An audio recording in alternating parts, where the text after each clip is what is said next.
Okay so ဒီနေ့တော့ကျွန်တော်တို့တုံးတွေအကြောင်းနည်းနည်းလေ့ကျင့်ကြည့်ပါမယ်ဆိုတော့တုံးတွေကလေ့ကျင့်တဲ့အခါကျတော့ကျွန်တော်တို့တုံးတွေကဘာကြောင့်လေ့ကျင့်ရတာလဲဆိုတော့မေးခွန်းတွေဖြစ်လာတယ်ပေါ့နော်ဆိုတော့ကျွန်တော်တို့KFC ဆွဲတဲ့အခါကျတော့ကျွန်တော်တို့တုံးတွေကဘာကြောင့်လေ့ကျင့်ရလဲဆိုတော့တုံးတွေက KFC မှာဆိုလို့ရှိရင်မတူညီတဲ့သူတို့ရဲ့အယောင်တွေဖြစ်တယ်ပေါ့နော်ဆိုတော့အယောင်တွေဖြစ်တဲ့အခါကျတော့ကျွန်တော်တို့အဲ့ဒီမှာ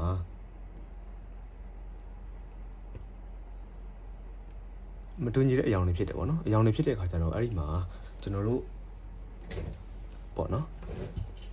အဲ့ဒီအယောင်တွေကိုကျွန်တော်တို့ဒါလေ့ကျင့်ပေးရတာပေါ့နော်ဆိုတော့ကျွန်တော်တို့တုံးတွေမှာဆိုလို့ရှိရင်အများစုကသိတဲ့သူလည်းရှိတယ်မသိတဲ့သူလည်းရှိတယ်ပြီးတော့လေ့ကျင့်ရတာဘယ်လိုလေ့ကျင့်ရမလဲသိတဲ့သူရှိတယ်မသိတဲ့သူရှိတယ်ရှင်းတဲ့သူရှိတယ်မရှင်းတဲ့သူရှိတယ်ပေါ့နော်ဆိုတော့ okay အဲ့ဒါဆိုလို့ရင်ကျွန်တော်တို့တုံးကိုတစ်ချက်ကြည့်ကြည့်ပါမယ်ဆိုတော့တုံးမှာအလုံးပေါင်းအယောင်ဘယ်နှမျိုးရှိလဲဆိုတော့အလုံးပေါင်း9မျိုးရှိပါတယ်ဆိုတော့အဲ့မှာအတုံးနံပါတ်9မျိုးကိုမှကျွန်တော်တို့က3မျိုးရယ်5မျိုးရယ်9မျိုးရယ်ဆိုပြီးတော့ထပ်ပြီးတော့ခွဲမယ်ပေါ့နော်။ဘာကြောင့်အဲ့လိုမျိုးခွဲတာလဲဆိုတော့ကျွန်တော်တို့ပုံတပုံဆွဲတဲ့ခါကြလို့ရှိရင်အဲ့ဒီပုံတပုံကအဲ့အထဲမှာတုံးဘယ်နေအောင်သုံးရလဲဆိုတဲ့ပုံမှာမူတည်ပြီးတော့ဒါအလွယ်လေးကျင်တာပေါ့နော်။ဆိုတော့ကျွန်တော်တို့များသောအားဖြင့်သင်တန်းတွေမှာသင်ကြပြီဆိုလို့ရှိရင်အားလုံးပေါင်းတုံးနံပါတ်9မျိုးကိုသင်ကြတာများပါတယ်။ထားပါတော့နော်။ဒါအကျန်းဟောဖြစ်ပြတာနော်။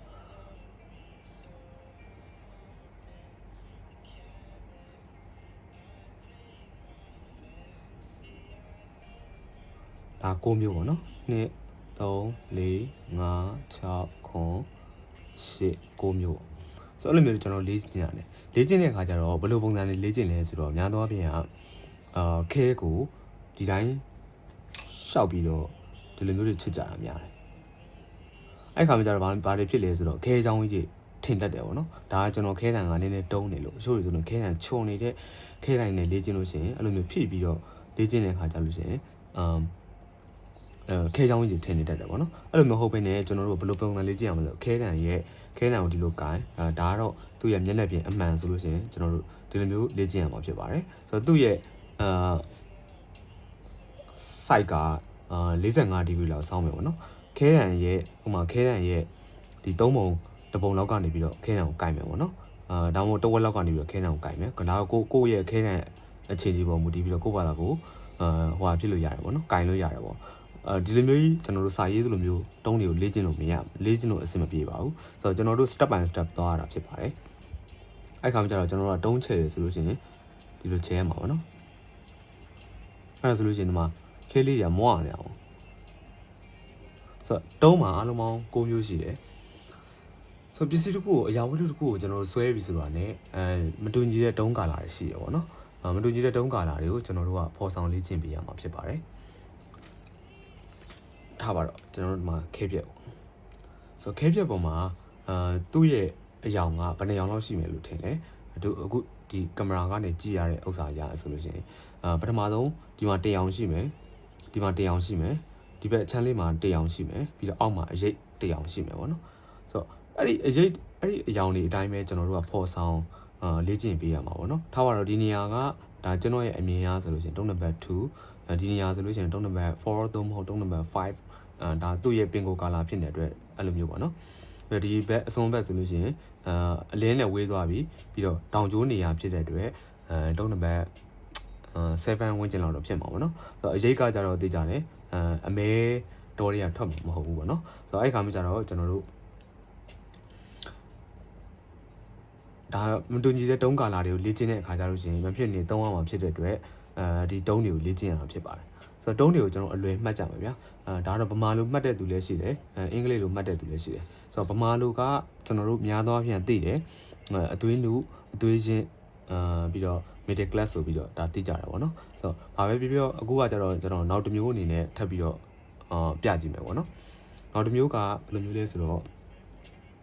တုံးနံပါတ်1ကနေပြီးတော့တုံးနံပါတ်3အထိကိုကျွန်တော်တို့ကဘယ်လိုမျိုးသတ်မှတ်မလဲဆိုတော့ white အနေနဲ့သတ်မှတ်မယ်ဘ ပြီးတော့တုံးနံပါတ်5ကနေပြီးတော့တုံးနံပါတ်6အထိကိုကျွန်တော်တို့တုံးနံပါတ်gray အနေနဲ့ gray ပေါ့နော် ခဲပေါ့ခဲအောင်ဒါအဖြူဒါအဖြူအုပ်စုဒါခဲအောင်အုပ်စုပြီးတော့ဒီကောင်ကကြတော့ dark ပေါ့နော်ထားပါတော့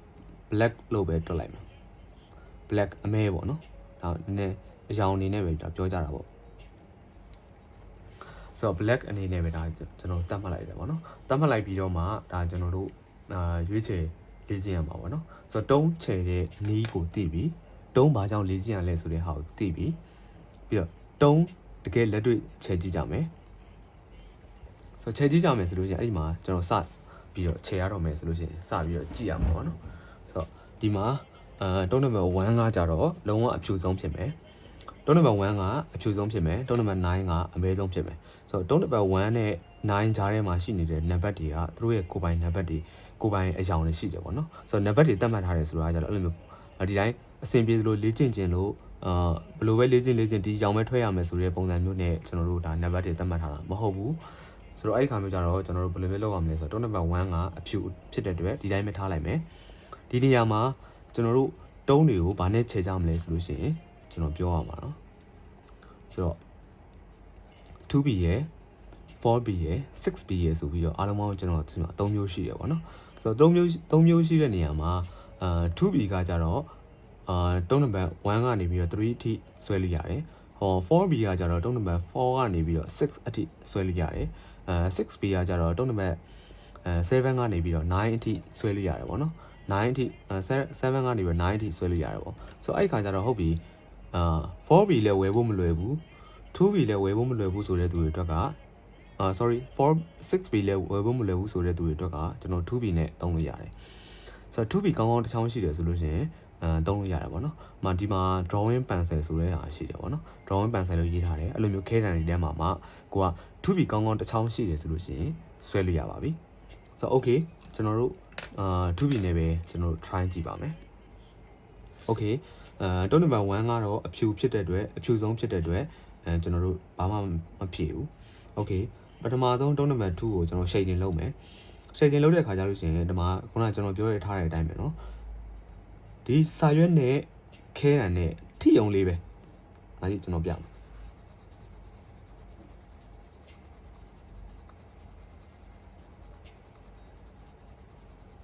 တကယ်ထိအောင်လေးပဲလေ့ကျင့်ရမှာဆိုတော့ okay အဲ့ဆိုလို့ရှိရင်ကျွန်တော်ပထမဆုံး shading လုပ်ကြည့်မယ်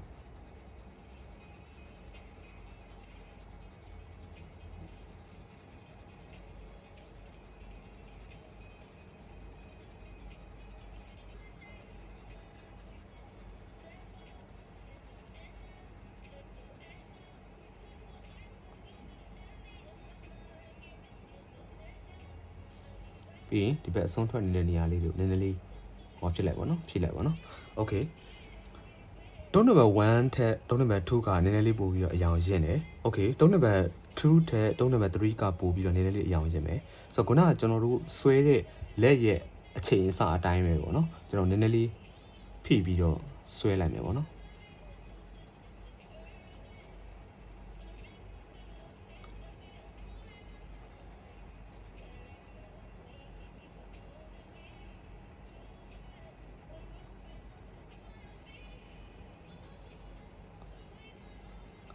ဆိုတော့ပုံမှန်ကြည့်ပါတုံးနံပါတ်2ထက်တုံးနံပါတ်3ကပို့ပြီးတော့အရောင်ရှင်းတယ်โอเคအဲ့ဒါဆိုလို့ရှိရင်တုံးနံပါတ်2လည်းပြီးပြီ3လည်းပြီးပြီကျွန်တော်4ဆွဲကြည့်ပါ4ကတုံးနံပါတ်3ထက်ပို့ပြီးတော့အရောင်ရင့်မယ်ရင့်မှာဖြစ်တဲ့အတွက်ခုနတုံးနံပါတ်3ကိုဆွဲတဲ့ဖိအားထက်နည်းနည်းလေးပို့ပြီးတော့လက်ရဲ့အယူဆကိုဖြည့်ပြီးတော့ဆွဲမယ်ပေါ့နော်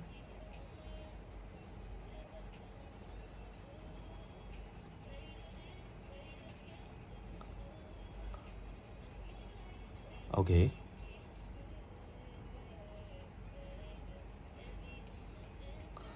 โอเคဒါတုံးနံပါတ်4ပြီးပြီပေါ့နော်တုံးနံပါတ်5ဆွဲကြမယ်တုံးနံပါတ်5ကြာလို့ရှိရင်တုံးနံပါတ်4ထက်ပို့ပြီးတော့အရောင်ရင့်ပါမယ်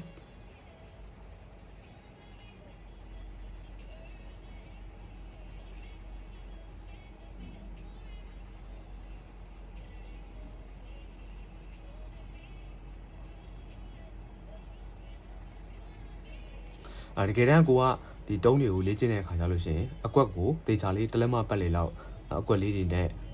ဒီ6ကွက်လောက်ပြည့်အောင်လို့တော့တေချာလေးမြင်းချောင်းလေးနဲ့sorry ပေတံလေးနဲ့သုံးပြီးတော့ကိုယ့်ဘာသာကိုနေရာချပြီးတော့လေ့ကျင့်တာကပို့ပြီးတော့ကောင်းတယ်เนาะဒါကကျွန်တော်ကဗီဒီယိုvlog အနေနဲ့ရိုက်ပြတာမို့လို့ဒီတိုင်းပြပေးတာဖြစ်ပါတယ်ဆိုတော့ okay ဟုတ်ပြီတုံးနံပါတ်5ပြီးပြီတုံးနံပါတ်6တုံးနံပါတ်6ကြာလို့ရှိရင်ကျွန်တော်တုံးနံပါတ်5တက်ပို့ပြီးတော့အရောင်ရင့်မယ်ရှေ့တင်းကနည်းနည်းလေးမြန်သွားမယ်ပြီးတော့နည်းနည်းလေးပို့ပြီးတော့ဖြီအားလေးနည်းနည်းထည့်မယ်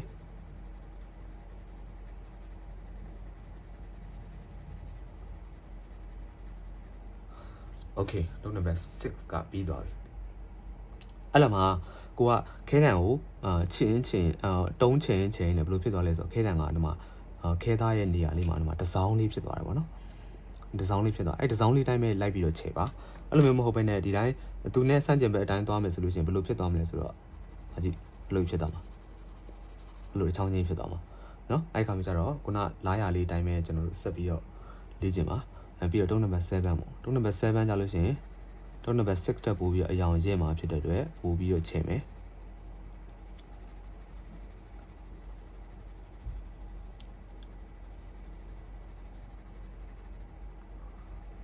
โอเคတုံးနံပါတ်7ပြီးသွားပြီတုံးနံပါတ်8ကကြတော့တုံးနံပါတ်8ကြာလို့ရှိရင်တုံးနံပါတ်7တက်ပို့ပြီးတော့အရောင်ရင့်မှာဖြစ်တဲ့အတွက်အစကျဲတွေကဖိအားတင်မယ်တုံးနံပါတ်7ခြေတာတက်ပို့ပြီးတော့အရောင်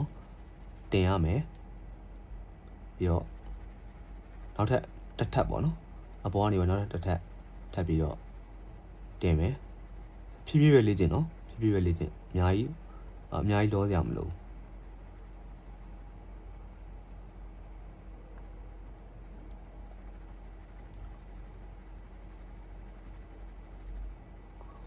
โอเคဒါတုံးနံပါတ်8ဆိုတော့ okay နောက်ထပ်တုံးနံပါတ်9ဆွဲမယ်နော်တုံးနံပါတ်9ကအမဲဆုံးဖြစ်တယ်အဲ့တော့ဖြည်းဖြည်းချင်းပဲကျွန်တော်တို့ရှိတ်တင်လုပ်မယ်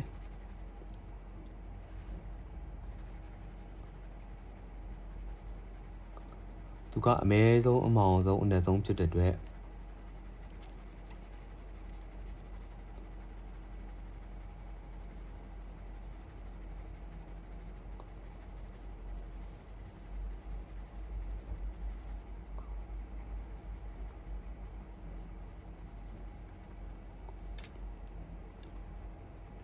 ပြီးရင်ဒီမှာတုံးနံပါတ်8နဲ့9နဲ့မှာတခြားကြည့်တိတ်မကွာဘူးဖြစ်နေတယ်ပြီးတော့တုံးနံပါတ်9မှာလည်းဒီအောက်ခြေဒီမှာလိုအပ်ချက်ရှိနေတယ်ဆိုတော့အဲ့ခါကျတော့တစ်ထပ်မပြီးဘူးဆိုလို့ရင်နောက်တစ်ထပ်နဲ့ထပ်ပြီးတော့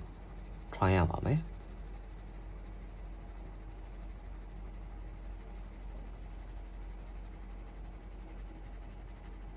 โอเค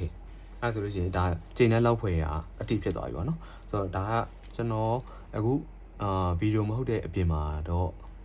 ဒါတုံးနံပါတ်9နဲ့တုံးနံပါတ်9ရဲ့လက္ခဏာရဲ့အတိုင်းကျွန်တော်တို့ရပြီပေါ့နော်ဆိုတော့တုံးနံပါတ်1ကအဖြူဆုံးဖြစ်တယ်တုံးနံပါတ်2ကနည်းနည်းလေးပို့ပြီးတော့အရောင်လေးနည်းနည်းလေးgray ဆန်တဲ့ဘက်ကိုသွားတယ်တုံးနံပါတ်3ကတုံးနံပါတ်2တက်ပို့ပြီးတော့အရောင်ရင့်တယ်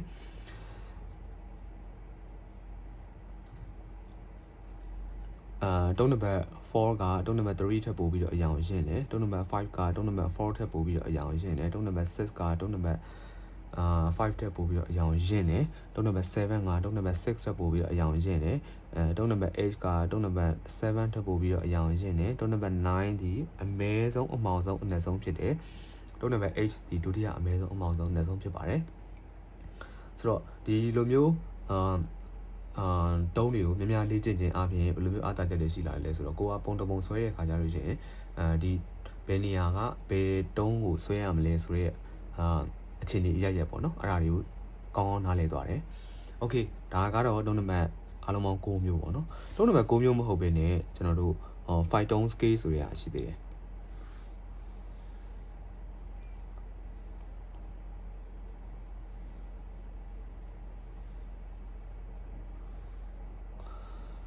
1 2 3 4 5 tone scale ရှိတယ်3 tone scale ရှိတယ်ဆိုတော့3 tone scale ကြတော့ဘာဖြစ်သွားမလဲဆိုတော့တုံးနံပါတ်1ရယ်5ရယ်9ရယ်ပေါ့နော်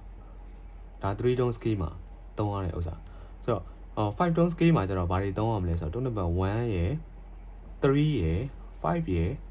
7ရယ်9ရယ်ပေါ့နော်ဆိုတော့အဲ့ပုံစံတိုင်းကျွန်တော်တို့ကလေ့ကျင့်ပေးရမှာဖြစ်ပါတယ်ဆိုတော့5 tone scale ကတချို့နေရာတွေမှာတော့အသုံးဝင်တယ်တချို့နေရာတွေမှာတော့အသုံးဝင်ဘူးဒါပေမဲ့ပို့ပြီးတော့စိတ်လေးဆွဲရမယ်ဆိုလို့ရှိရင်တော့ tone number ဒီ6မျိုးလုံးကပို့ပြီးတော့အဆင်ပြေပါတယ်ဆိုတော့ tone number 1က5 tone scale မှာ tone number 1ကိုကျွန်တော်တို့ကဘယ်လိုမျိုးသတ်မှတ်လဲဆိုတော့ white ဆိုပြီးတော့သတ်မှတ်ပါတယ်လုံးဝအဖြူပါအဖြူသတ်မှတ်တယ်ပေါ့နော်ဆိုတော့tone number 2ပေါ့နော်ဒါလာ5 tone scale မှာ5 tone number 5 tone scale မှာဆိုလို့ရှိရင် tone number 2ကိုကြတော့ကျွန်တော်တို့က light gray အနေနဲ့သတ်မှတ်ပါတယ်ဆိုတော့အရောင်ပါတဲ့ခေတ်ရောင်ပေါ့နော်အဖြူရောင်နည်းနည်းတန်းတဲ့ခေတ်ရောင်ပေါ့ပြီးတော့မှ tone number 3ကိုကြတော့ကျွန်တော်တို့က gray အနေနဲ့သတ်မှတ်ပါတယ်ဆိုတော့ gray ကကြတော့ခေတ်ရောင်တီးတီးဖြစ်ပါတယ်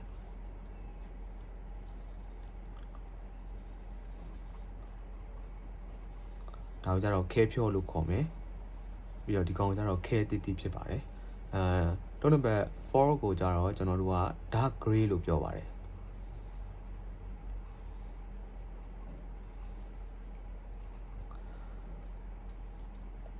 ခဲအမဲလို့ခေါ်မလား